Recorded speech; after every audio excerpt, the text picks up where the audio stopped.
m'appelle Martin Petit, je vis à Bordeaux depuis 5 ans, j'ai fait ma rééducation ici. Je ne sais pas si on le voit aux images, mais je suis en fauteuil roulant. J'ai une tétraplégie qu'on qualifie de basse, c'est pour ça que vous me voyez un petit peu bouger le haut. Je suis créateur de contenu. En Bordeaux, en termes d'accessibilité, je trouve que c'est une ville qui l'est relativement quand même, parce qu'on a la chance d'avoir des transports en commun qui permettent de se déplacer dans la métropole assez facilement. Je vois qu'il y a le bateau qui est en train de passer, on peut même prendre le bateau en fauteuil roulant, le tram est très accessible. Je trouve qu'on est sur une ville qui est relativement plate. On peut, en tout cas dans le centre-ville, quand même pas mal se déplacer facilement.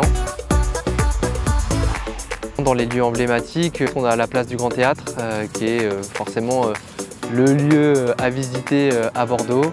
On a la place Péberlan avec la cathédrale Saint-André. On peut très bien aussi avoir l'espace Darwin, qui est pour moi un petit lieu plutôt sympa, voilà, un petit peu au goût du jour. C'est un lieu un petit peu particulier parce que vous avez des boutiques avec voilà, des marques un petit peu à la mode qui vont dans le sens de l'écologie, etc. Donc il y a tout un attrait autour de ça. Je sais qu'ils font des soirées aussi là-bas. Le lieu est cool.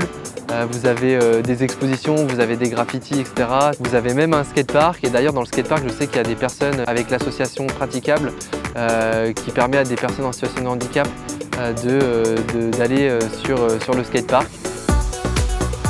C'est les quais sur Bordeaux parce que tout est plat. On peut faire une boucle du miroir d'eau jusqu'au pont Chaban. On longe les quais, il y a des endroits où on peut se restaurer, boire des coups, etc.